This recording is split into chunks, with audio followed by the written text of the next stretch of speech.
Halo,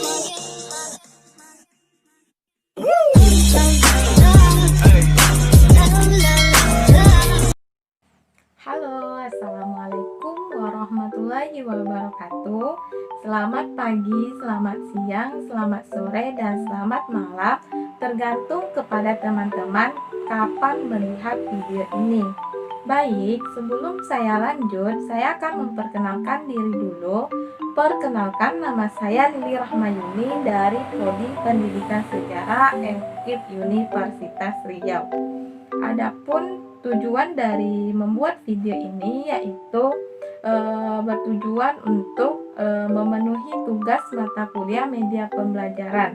Nah, materi yang akan saya bahas yaitu ada dua pembahasan. Yang pertama mengenai bagaimana bentuk perlawanan bangsa Indonesia terhadap Inggris, dan yang kedua yaitu mengenai bagaimana bentuk perlawanan Indonesia terhadap Belanda. Nah, pasti sudah penasaran kan? Baik, yang pertama kita akan membahas mengenai bagaimana perlawanan bangsa Indonesia terhadap Inggris. Nah, seperti apa sih? Yuk kita simak. Pada tahun 1812, terjadilah sebuah perang yang disebut Perlawanan Rakyat Palembang. Perlawanan ini dipimpin oleh Mahmud Badarudin II. Latar belakang terjadinya perlawanan ini yaitu kekesalan Raffles terhadap Badarudin II, dan dengan kekesalan itu bangsa Inggris melakukan pemberontakan. Namun pemberontakan yang dilakukan oleh Inggris tidak membuat rakyat takut, malah mereka melakukan perlawanan kembali sehingga terjadilah sebuah perang yang dikenal dengan Perlawanan Rakyat Palembang. Nah, melihat cuplikan tadi, kita bisa mengetahui bagaimana perjuangan yang dilakukan bangsa Indonesia dalam melawan Inggris, khususnya yaitu rakyat Palembang dan Sultan Mahmud Badarudin II. Selanjutnya, mengenai materi yang kedua yaitu bagaimana bentuk perlawanan yang dilakukan oleh bangsa Indonesia dalam melawan penjajah Belanda. Pertama, bentuk perlawanan Indonesia terhadap Belanda bisa kita lihat dengan terjadinya sebuah perang, yaitu Perang Padri. Perang Padri ini yaitu latar belakangnya terjadinya yaitu yang dimulai pertentangan antara kaum Patri dengan kaum adat, yang mana penyebab perselisihan ini yaitu mengenai menimpalnya agama Islam. Namun pada saat beberapa tahun kemudian Perang Patri ini berubah menjadi perang antara kaum Patri dengan bangsa Belanda, yang mana disebabkan oleh bangsa Belanda yang membantu kaum adat. Perang Patri ini berlangsung di beberapa daerah Sumatera Barat. Selanjutnya yang kedua yaitu perlawanan di Maluku, yang mana perlawanan ini dilakukan oleh rakyat-rakyat Maluku dan dipimpin oleh Patimura.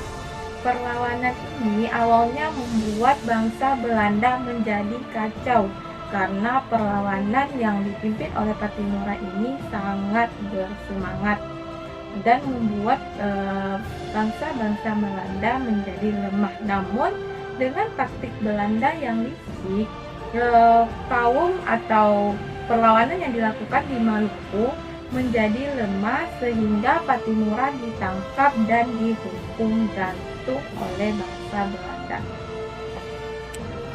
Yang ketiga, bentuk perlawanan Indonesia terhadap Belanda yaitu dikenal dengan perlawanan Pangeran Diponegoro, yang mana perang ini dipimpin oleh Pangeran Diponegoro.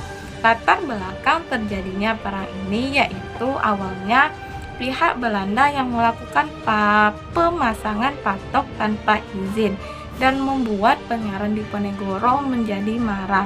Namun bukan karena hal itu saja, karena sudah banyak perlawanan atau penindasan yang dilakukan oleh pihak Belanda kepada Indonesia.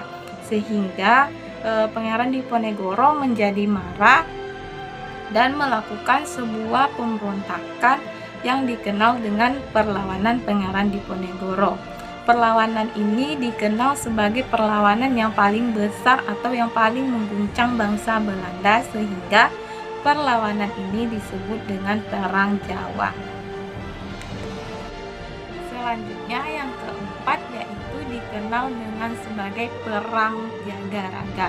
Perang ini terjadi di daerah Bali khususnya atau tepatnya di Kerajaan Buleleng, di mana perang ini awalnya ketika Kerajaan Buleleng menyita kapal dari pihak Belanda, sehingga pihak Belanda menjadi marah dan melakukan sebuah pemberontakan.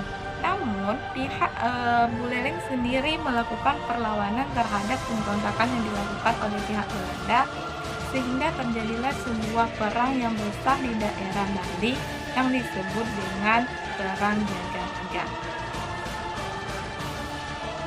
Selanjutnya yang kelima yaitu dikenal dengan Perang Aceh, yang mana perang ini merupakan pihak Aceh atau rakyat Aceh yang tidak mau tunduk kepada pihak Belanda, sehingga rakyat Aceh melakukan sebuah perlawanan kepada pihak Belanda, sehingga terjadilah sebuah perang di Aceh yaitu sekitar pada tahun 1873 sampai 1904. Selanjutnya yang terakhir yaitu perlawanan yang dikenal dengan perlawanan Sisingamangaraja 12.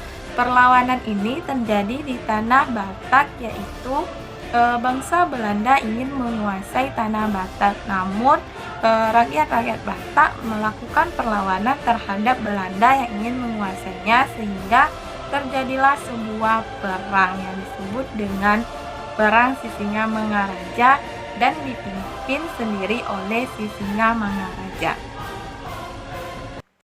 Nah, dengan penjelasan tadi kita bisa mengetahui bagaimana perlawanan bangsa Indonesia dan begitu kuatnya perlawanan bangsa Indonesia terhadap para penjajah. Nah, dengan begitu saya undur diri. Mohon maaf atas adanya kesalahan.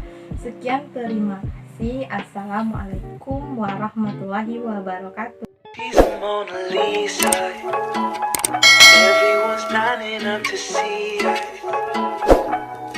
She's a Mona Lisa.